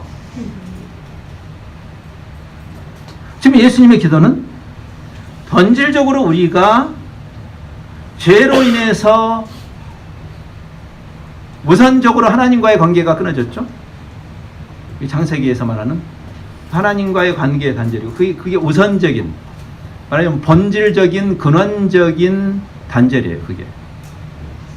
그리고 그 결과가 파생적으로 이웃과의 관계. 그래서 창세기 3장의 근원적인 타락은 창세기 11장의 바벨탑 타락을 낳아요. 이게 3장의 타락이 병 자체라면 11장은 증상이죠. 우리가 감기에 걸리면 기침이 나기도 하고 콧물이 나기도 하고 열이 나기도 하죠. 그럼 그건 증상이죠. 그 증상이 바로 바벨탑 사건이에요. 그래서 우리가 인류가 서로 패거리 짚고 왕따하는 그 죄의 결과를 우리가 이 세상에 경험하는 거죠. 근데 문제는 교회도 그러고 있으면 교회가 어떻게 증인으로서의 자격을 가지고 있다고 말하십니까? 그러면서 종교 활동을 하면 세상이 변한다고요? 택도 없는 이야기죠. 지금 예수님은 그 얘기를 하는 거죠. 우리가 세상의 이 전쟁과 남북 핵폐지 회담도 해야 되고 북미 정상회담도 해야 되고 한중일 우리 함께 또 공조도 해야 되고 G7이나 G12가 모여서 또는 유엔이 모여서 인류 평화에 대한 논의도 해야 되지만 그것으로는 근원적인 치료가 안 된다는 것을 성경이 말하기 때문에 왜? 그것도 해야 돼요. 그것도 귀한 일이에요. 정상치료죠. 말하면 정상치료. 의학적으로 만나면 정상치료죠. 제가 눈이 침침하면 안약을 넣는 건 그건 저도 할 수 있어요. 근데 진짜 의사하면 내가 왜 눈이 침침한가? 이 눈과 연결되어 있는 여기 간 기능이 문제가 있다. 그런 진단을 하면 그러면 강장제를 줘야 그게 용한 의사지. 계속 안약만 넣고 있으면 돌팔이지. 우리가 인류 평화의 문제도 결국은 하나님과의 관계까지 거슬러 가지 않고는 당자가 먼저 아버지께 돌아오지 않고는 향하고 화해할 수 없는 그 근원적인 문제 때문에 우리가 복음을 현대교회가 이렇게 맛이 가버리고 온 세상이 기독교를 조롱해도 포기할 수 없는 거예요. 왜? 근원 치료를 해야 되니까. 하나님과의 관계가 회복이 돼야 되니까. 근데 우리가 그 증인인 우리끼리 싸우고 있어. 이미 증인으로서의 자질을 잃은 것이죠. 여러분, 누가가 예수님 오셨을 때 지극히 높은 곳에서는 하나님께 영광이요. 이제 영광의 의미를 아시겠죠? 하나님 대심, 만유를 창조하시고 인간을 하나님의 형상으로 만들어서 하나님과의 완벽한 교제 속으로 우리를 초청하시는 그 하나님의 의도가 완성됐을 때 하나님의 영광이 완성되는 거예요. 그것 때문에 예수님이 오셨다는 거예요. 지극히 높은 것은 하나님께 영광이요. 근데 그게 어떻게 나타나냐? 우리 가운데 샬롬이로다. 우리 가운데 샬롬이 구현되면 하나님의 영광이 완성되는 것이죠. 지금 예수님은 그 이야기를 하는 것이죠. 그래서 그리스도의 샬롬이 구현된 공동체가 이 세상에 존재하지 않는다면 세상에 소망이 없는 거죠. 교회가 숫자가 늘어난 것은 아무 의미가 없고 그 샬롬 공동체가 회복되는 것이 관건이라고 예수님이 이 기도에서 말씀하시죠. 지옥을 살고 있는 세상이 천국을 살고 있는 사람들을 보지 않고서야 어떻게 소망을 찾겠냐. 예? 여러분이 죽어서 가는 것이 천국이 아니라 지금 여기서 시작되는 천국. 여러분, 지옥도요, 죽을 때까지 기다릴 필요 없어요. 지금이 지옥이야. 지금이 지옥이지. 죽어서 지옥 가는 게 아니라 지금이 지옥이라고. 지금이 천국이거나 지금이 지옥이거나. 지옥을 살아가는 사람들이 죽어서 가는 천당 말고 여기에 임하는 this side of heaven, this side of heaven. 천국이 너희 안에 있느니라. 주님이 하신 의미예요. 그리스도인들 안에, 교회 안에 샬롬이 원수된 것을 주님이 십자가에서 헐어버리고 우리로 하나 되게 하신 그 하나됨, 거기에 세상은 소망을 보는 거예요. 저기에 소망이 있겠다. 지금 우리나라 난리잖아요. 진영 논리로, 색깔 논쟁으로. 교회까지 거기 빠져, 이 찰떡선이 없는 교회들 같으니라. 교회가 좌고 우입니까? 예? 교회가 공산주의고 자본주의예요? 다 악한 것들인데 편을 들어요, 교회가? 그게 교회냐고. 어제도 이야기했지만 세상이 갖지 못한 하나님의 말씀의 진리의 근거에서 예, 아니오를 분명히 해야 되는 거예요. 그래서 선지자들은 양쪽에서 돌을 맞았죠, 항상. 그렇죠? 교회는 양쪽에서 다 돌을 맞는 게 맞습니다. 좌든 우든. 좌가 오르면 옳다고 해야 되고 우가 오르면 옳다고 해야 돼요. 여러분이 우편향이 있다가도 우가 잘못하면 잘못한다고 말해야 돼요. 여러분이 좌편향인, 그건 여러분 개인의 자유죠. 여러분의 정치적 성향이 다를 수 있어요. 그러나 여러분이 좌편향이었다가도 좌쪽이 잘못하면 잘못했다고 말해야 돼요. 그것이 우리에게 주신 선지자적 역할이에요. 그리고 좌나 우나. 이 세상에서는 절대 정치 이야기 하지 말라고 하는 세상 속에서 다른 정치적 편향성을 가진 사람들이, 다른 지방색을 가진 사람들, 예? 도대체 지방색 하나를 극복하지 못하는 교회를 교회라고 할 수 있냐 그 말이에요. 여러분, 대한민국 교회가 무엇으로 싸우는지 아십니까? 지방색으로 싸우고 있어요. 이게 주님의 교회예요? 예? 교단을 막론해서 대부분의 교단의 주류 비주류가 어떻게 구성되는지 아십니까? 지방색으로 구성돼요. 우리가 남이가 이게 무슨 교회예요, 여러분? 여러분은 대구 교회입니까? 여러분은 TK 교회입니까? 그럼 저는 감히 말합니다. 그건 교회 아닙니다. 패거리입니다. 주님이 오신 것은 그 패거리를 없애려고 오셨어요. 선교론이야, 그게. I believe in the Holy Universal Church. 우리의 사도신경에 고백하는 교회론이에요. Holy Universal Church. 남자나 여자나 종이나 자유자나 영남 사람이나 호남 사람이나 남한 사람이나 북한 사람이나 예멘 사람이나 교회가 앞장서서 예멘 사람들을 타파하는 일을 해요. 도대체 교회의 역할이 뭔데? 교회를 포기하든지, 그래서 집단 이기주의에 빠져서 코리아 퍼스트, 도란부가 아메리카 퍼스트 하듯이 그렇게 가든가. 그럼 그게 더 정직한 거지. 교회 운운하면서 그것을 다 무너뜨리려고 주님 오셨습니다.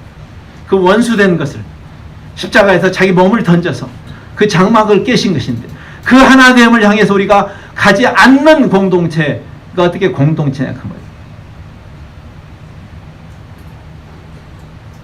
그래서 이 파편화된, 누구든지 그리스도 안에 있으면 새로운 피조물이라 라는 말의 의미죠. 그게 고린도후서에 나오는 누구든지 그리스도 안에 있으면 new creation이다. 왜? 죄의 결과로 우리는 서로 왕따하고 패거리 짓고 경쟁하고 상대방을 짓누르고 진영 논리에 빠지고 색깔 논쟁에 천박하기 이를 데 없는, 새로운 피조물이다. 이전 것은 지나갔다.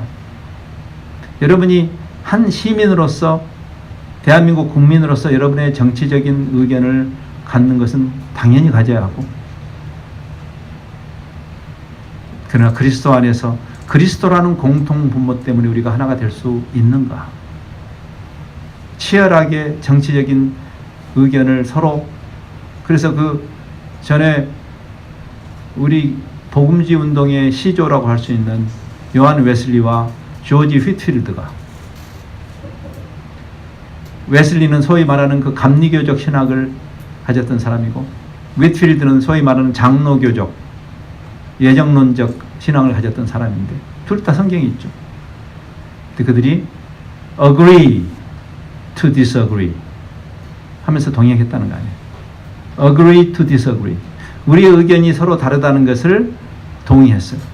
그리고 같이 일했어요. 그럴 수 없는가? 대한민국 교회는 그 정도도 넘어가지 못하는가? 그런 것을 극복하지 못한, 세상은 당연하게 서로 싸우죠. 죽일 듯이 싸우죠. 그러나 교회가 그걸 못한다면 그 정도의 실력으로 세상을 변화시키겠다고? 결론, 지금 주님의 기도는 우리의 하나됨의 수준을 대단히 높이시고 있어요. 예수님의 이 교회론이라고 할 수 있는 이 중보기도는 교회의 영광스러움의 수준이 대단히 높습니다. 예수님의 자리에 우리를 두셨다는 것이 그렇고, 그리고 우리의 하나됨의 수준도 단순히 인간끼리 서로 평화롭게 지내는 그런 세상이 이해하는 수준이 아니고 어느 수준이냐면 삼위 하나님의 코이노니아의 수준으로 우리를 위해서 중보기도 하세요. 놀랍잖아요? 11절 거룩하신 아버지여 내게 주신 아버지의 이름으로 그들을 보전하사 우리와 같이 그들도 하나가 되게 하옵소서. 우리와 같이 삼위 하나님이 완전한 하나를 이룬 것처럼 삼위 하나님이 각각 삼위로 구별된 삼위로 계시면서도 마치 우리가 서로 각 개인이 다 다른데 근데 완전한 하나됨 공동체의 진수죠. 몸을 생각해 보세요. 우리 몸에 다양한 지체들이 있는데 각 지체들이 구별되죠. 그런 의미에서 우리가 공산주의나 전체주의하고는 다른 것이에요. 공동체는. 커뮤니티는 커뮤니즘하고는 다른 것이죠. 커뮤니즘의 결정적인 하자죠. 커뮤니즘이 추구하는 이상은 저는 아름답다고 봐요. 지금도 성경 다음으로 영원한 베스트셀러인 칼 막스의 자본론은 우리가 공부할 만한 가치가 있다고 생각해요. 그렇지만 칼 막스가 결정적으로 놓친 것은 공동체라는 개념에 대한 뭘 이해죠. 공동체를 전체주의로 바꿔버렸기 때문에. 전체주의는 개인을 인정하지 않기 때문에. 그래서 그 전체를 위해서 개인을 도구 삼는 것은 가장 비인간화의 길이기 때문에 공산주의가 실패한 이유죠. 그러나 그가 꿈꿨던 그 공동체적인 꿈은 우리가 건질 건 건져야 되는 것이에요. 우리가 반공을 했다고 해서 반공의 대열에 섰던 자본주의가 해법인 것은 아니에요. 공산주의가 악한 것처럼 자본주의도 악하죠. 왜? 자본주의는 특별히 신자유주의는 그렇습니다. 공동체를 없애버렸기 때문이에요. 전체주의도 해법이 아니지만 그러나 이 극단적인 신자유주의도 해법이 아니죠. 그러면 이 해법이 어디서 나올까요? 성경은 어떻게 말할까요? 삼위 하나님의 커뮤니티, God is a community. 하나님은 공동체신데 삼위 하나님이 구별되면서도 즉 전체주의로 섞여져 버리지는 않아요. 우리가 보통 삼위 하나님을 이야기할 때 이슬람권에 있는 사람들이 우리를 공격합니다. 자기들은 유일하신 참 하나님 알라를 믿는데 너네는 삼신론이구나. 너네는 다신론자들이구나. 여러분 우리 삼신론자도 아니고 다신론자도 아니고 우리도 유일하신 하나님을 믿어요. 근데 그러면 삼위 하나님과 다신론의 차이는 뭐예요? 생각해 보셨어요? 우리가 삼위 하나님을 믿는다고 할 때 삼위 하나님과 다신론의 차이는 뭐예요? 여러분이 다신론은 신들의 전쟁이잖아요. 그렇죠? 히랍 신화집을 읽어보세요. 신들의 전쟁이에요. 다신론은 사실은 신자유주의 자본주의하고 연결되어 있어요. 그게 다신론이에요. 공동체가 없죠. 공동체를 이야기하는 순간 너 빨갱이지! 이렇게 말하는 교회 안에서도 그런 무식한 이야기를 당당하게 하는 시대에 우리가 살고 있어요. 빨갱이가 아니라 공동체가 해법이에요.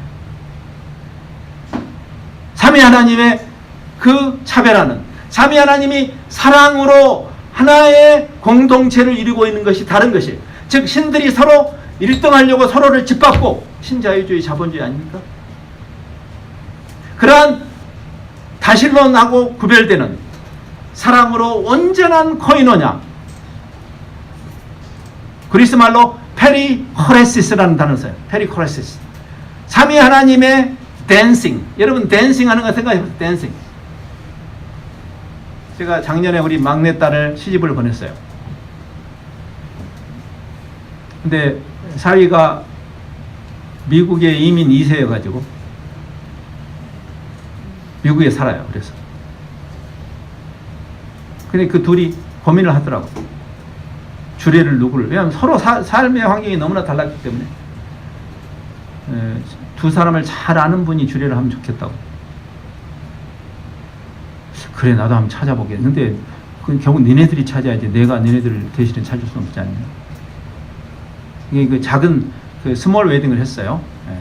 그냥 이렇게 초청 베이스로 굉장히 축복된 웨딩이었어요. 근데 다 준비됐는데 주례가 준비가 안 돼. 마지막 단계 가서 어떻게 됐냐 그랬더니 막내가 아빠가 해주면 안 돼요? 그러더라고요. 그래서 처음에는 제가 아빠가 나 그런 거 잘 본 적이 없는데. 그럼 제가 이야기했잖아요. 막내인데가 딸이어서 치명적이라고. 그래서 간절하게 아빠가 해주면 좋겠다고 그래서 굉장히 그 비관행적인 주례를 제가 했어요. 야외에서 했는데 거기 걔들이 지금 텍사스에 사는 텍사스의 한 야외에서 했어요. 그래서 제가 신부를 데리고 이렇게 들어가서 신랑에게 넘겨주고 삥 돌아서 근데 처음에는 어색했는데 그것도 괜찮은 방법이 있더라고요. 근데 사랑하는 막내와 사랑하는 이제 아들 하나 낳는 거잖아요. 그 아이들 앞에 놓고 제가 그냥 제 마음에서 우러나온 이야기가 나오더라고요. 그러고 나서 미국에서 약간 미국식과 한국식을 결합했는데 바로 이제 축제로 들어가는데 맨 처음에 이게 뭐예요? 제 딸하고 제가 댄스하는 거예요. 만감이 오가더라고요. 제가 아까 이야기했잖아요. 그 아이가 4개월 때 우리가 정글에 들어가서 살고 걔가 원어민이 돼가지고 현지 사람들이 너무 걔를 사랑했어요. 걔가 사역의 문을 다 열었어요. 다르게 생긴 애가 원어민으로 말하니까. 그래서 제가 후배 선교사한테 그래요. 얘들을 그 잘난 그 정규교육 때문에 멀리 보내지 마라. 그냥 같이 있으라고. 사역의 문은 우리는 유교의 영향을 받아서 어른이 사역한다고 생각하지만 사실 애들이 사역을 해요. 어떤 인도네시아는 이슬람의 영향이 많은 곳이잖아요. 어떤 사회든지 어른에 대해서는 의심을 하지만 아이들은 보듬어요. 어떤 사회든지. 아이들에게는 종교가 없기 때문에. 세상 사람들은 아이들에게는 종교의 틀을 씌우지 않아요. 그래서 아이들이 문을 여는 거죠. 근데 그 아이하고 이렇게 거의 한 몸처럼 이렇게 저는 뭐 춤을 배운 적이 없으니까 어색하지만 야 내가 춤을 춰본 적이 없는데 어떻게 해야 되지? 그러니까 그냥 가는 대로 맡기세요 그러더라고요. 자기가 리드를 하겠대. 그래서 원래는 내가 리드를 해야 되는데 지가 리드를 한다고. 그런 장면이에요. 그것을 페리코레시스라고 해요. 삼위 하나님의 댄싱. 사랑의 다르죠. 제 딸하고 저는 한 몸이 아니죠, 사실. 그렇죠? 네. 그렇지만 그 사랑의 교감.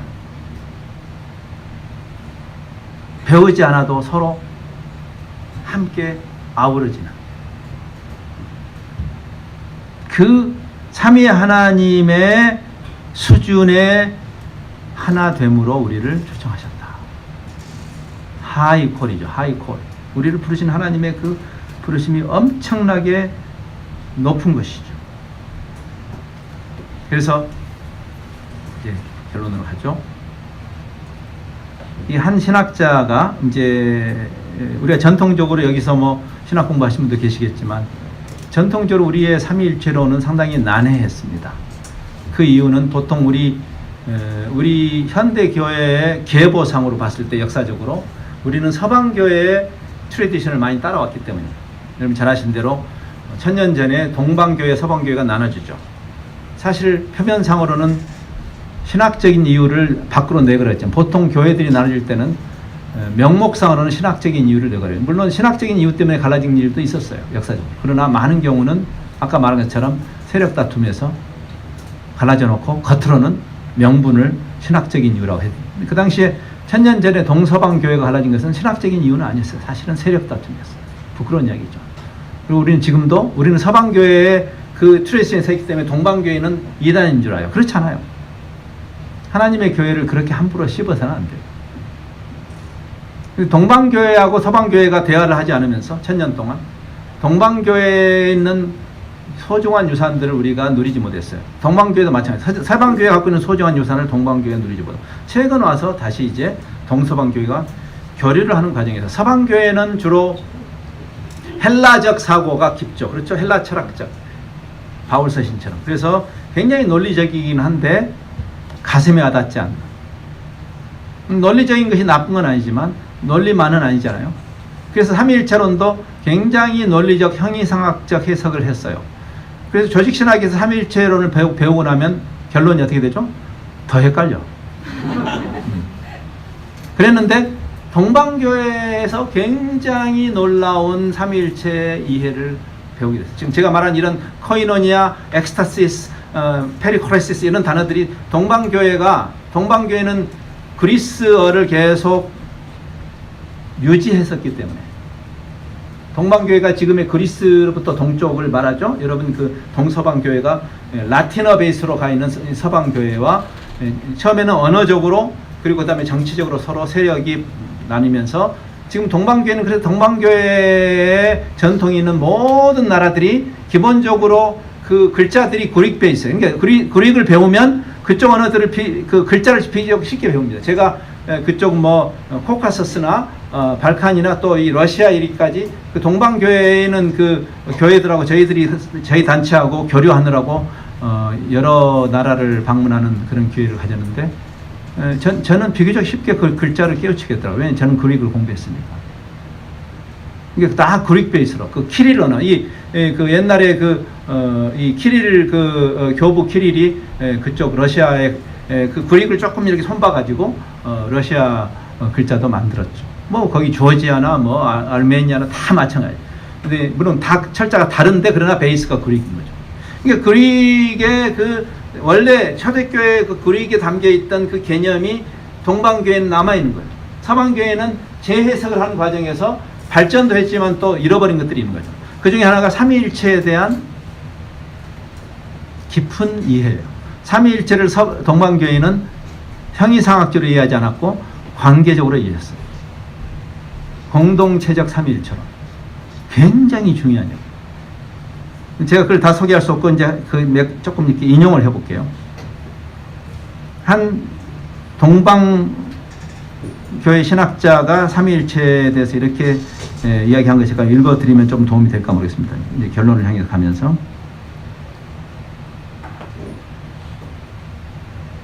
시간이 많이 됐군요. 빨리 이제 마무리하겠습니다. 삼위 하나님은 아무런 부족함이 없는 완전한 공동체시다. 성부와 성자와 성령은 항상 피차의 존재 앞에서 전적인 호혜, 서로에게 유익이 되는 호혜와 즉각적 사랑의 관계로 서로를 위해, 서로에 의해, 서로 안에서, 아까 엔 크리스토 제가 얘기했죠? 인 크라이스트. 서로 더불어 존재하신다. 그 세 분은 통일성을 위해서 하나로 축소되시는 것도 아니고, 왜? 통일성에서 그건 전체주의죠. 네, 공산주의. 그렇게도 안 되고, 통일성이 셋으로 갈라지는 것도 아니다. 분파로 각각 갈라서는 것도 아니다. 삼위 하나님의 특징은 통일성과 더불어 갈등 없는 다양성이다. 몸을 생각해 보세요. 갈등 없는 다양성. 삼위 하나님은 완전한 공동체심으로 굳이 그분들이 무엇을 창조하실 필요는 없었다. 하나님께서 세상을 창조하셔야 할 유일한 동인, 모티베이션이 있다면 그분의 은혜로운 사랑뿐이다. 그래서 다른 신학자는 이렇게 썼어요. 그것은 마치 삼위 하나님께서 서로, 야, 우리의 공동체, 우리의 사귐이 너무 좋은데 다른 이들이 우리 공동체를 함께 누리도록 초청할 수 있는 세상을 창조하는 게 어떨까요? 라고 의논한 것, 거의 그런 것을 상상할 수 있다는 거예요. 물론 성경에 나온 건 아니지만 삼위 하나님이 우리를 만들어야 하나님이 적정함에서 벗어나는 것은 아니었기 때문에 거의 하나님이 너무 좋은 그 하나님의 좋으심, 선하심을 더 확장하기 위한 창조였다는 거죠. 그래서 하나님이 매일 보기 좋았다고 그랬어요.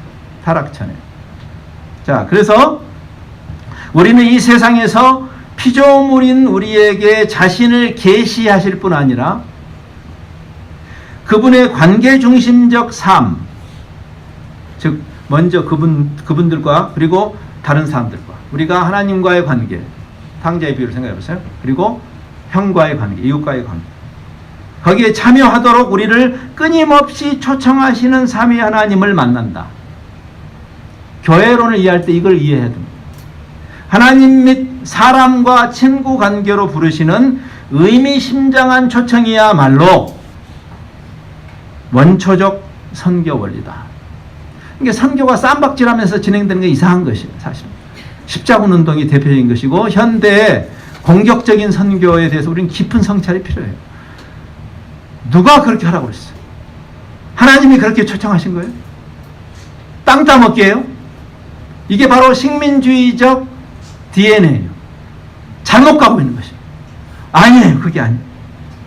교회는 삼위일체 공동체이고 삼위일체 공동체로 부름받았다. 이 주장을 여러 각도에서 검증할 수 있겠지만 요한복음 17장에 동방정교에서도 요한복음 17장에 그 근거를 두고 있습니다. 요한복음 17장에 기록된 예수님의 기도가 가장 심오한 근거다. 교회라는 것은 내가 그들 안에, 즉 예수님이 교회 안에, 그들이 내 안에 공동체다. 하나님의 그 완전한 코이노니아에 우리가 동참하는 것이다. 그래서 그 관계 속으로 들어가는 것이다. 요한복음과 요한일서에도 그게 나타나죠. 그렇죠? 그 공동체성을 추구하는 것. 그것이 교회가 갖는 교회됨이다. 그렇죠? 여러분 그 얼마 전에 JTBC의 손석희 앵커가 요즘 하도 교회가 맛이 가다 보니까 여러분 교회가 세상을 향해서 선지자인 역할을 하든가 아니면 교회가 맛이 가면 세상이 교회를 향해서 선지자인 역할을 합니다. 참 여러분 요나가 니느웨를 향해서 하나님의 말씀을 선포하든가 아니면 요나가 그것을 거부하고 잠을 자면 세상 선언, 이방 선언들이 요나를 책망하죠. 교회가 세상을 향해서 선지자적인 역할을 못하니까 요즘은 세상이 교회를 책망하는 시대에 살고 있어요. 교회의 가오가 없어졌어. 손석희 씨가 그때 그 말도 안 되는 짓거리를 하고 있는 교계를 보면서 그가 인용했던 유명한 인용문이 생각나십니까? 미국의 상원의 채플린으로 있었던 이 리처드 해버슨의 말을 인용했어요. 그때 거기 앵커룸에서 했던 인용은 전체를 인용한 것이 아니어서 제가 전체를 인용해 볼게요. 해버슨은 이렇게 말하고 있어요. 원래 기독교는 팔레스틴에서 관계, 코이노니아로 시작되었다. 기독교의 본질이 코이노니아다. 하나님과의 코이노니아와 이웃과의 코이노니아. 땅 따먹기가 아니라. 원래 관계로 시작되었는데 그 관계로 시작되었던 기독교가 그리스로 가면서 철학이 되었고, 그렇죠? 로마로 가서는 제도가 되었다. 유럽으로 이동해서는 문화가 되었고, 마침내 미국으로 건너와서 기업이 되었다. 엔터프라이즈가 되었다.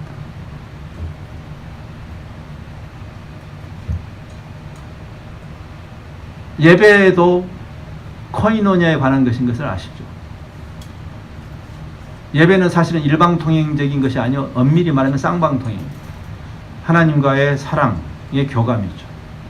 우리가 하나님을 우러르고 하나님이 우리를 사랑하는 그 통로로서의 예배. 그래서 구약의 제사의 정점이 뭐예요? 클라이맥스가 지성소에 들어가서 그 하나님을 만나는 일. 예배는 코이노니아예요. 근데 그거를 현대교회가 놓친 거죠. 그래서 우리는 이렇게 결론을 내릴 수 있어요. 참된 공동체, 삼위 하나님의 완벽한 공동체를 담아내는 그 공동체됨은 선교의 근거이자, 왜? 그것을 이루기 위해 선교입니다. 선교의 방편이자, 왜? 우리가 하나됨으로 세상이 저분들은 하나님이 보내신 거 맞구나라고 그렇게 인식한다고 이 기도에 나왔습니다. 우리가 하나됨으로 세상이 저 사람들은 하나님이 보내신 사람들이구나. 즉 선교의 근거이자 선교의 방편이자 선교의 목표예요. 결국 이 모든 선교를 통해서 뭘 이루는가? 깨진 관계의 회복이고, 하나님이 처음에 만세전부터 창조에 의도하셨던 그 완벽한 코이노니아 공동체의 회복이죠. 교회가, 한마음교회라는 이 대구의 한 모퉁이의 제도교회로 존재하는 한마음교회가 세상을 향해서 죄로 인해서 고통하고 신음하고 파편화되고, 그리고 그 관계가 깨져 있는, 지금처럼 오프라인 교제가 사라져버린, 전부 모니터 앞에서만 사는, 그러면서 마음속으로 하나님이 우리를 사회적인 동물로 만드셨기 때문에 어딘가에 소속하고, 그리고 진정한 이 가상 공동체 말고, 여러분 가상 공동체는 공동체가 아니죠. 플래시 앤 블러드가, 이 살과 피가 있는 그 진짜 공동체, 진짜 펠로십을 내면에서 추구하는 이 모순된 이 시대의 사람들을 만나면 불편해서 그냥 모니터 앞으로 가지만, 그러나 사람들을 그리워하는 그들을 향해서 교회가 어떤 역할을 할 수 있을까? 한국에 와서 왕따당하는, 노골적으로 왕따당하는 외국인들을 향해서 교회가 어떤 일을 할 수 있을까? 주님의 기도 속에 해법이 있는 것이, 우리가 그들을 보듬어내는, 우리가 하나 되고, 그리고 하나됨이 확장되는, 사실 그게 선교론이죠. 사실 선교론은 그래서 교회론인 것입니다. 교회가 하는 일이 선교가 아니라 교회가 되는 일인 거죠. 그렇죠? 홀리 유니버설 철치를 구현하는 일이라고 할 수 있죠. 그렇죠? 그 일에, 그 여정으로 한마음교회가,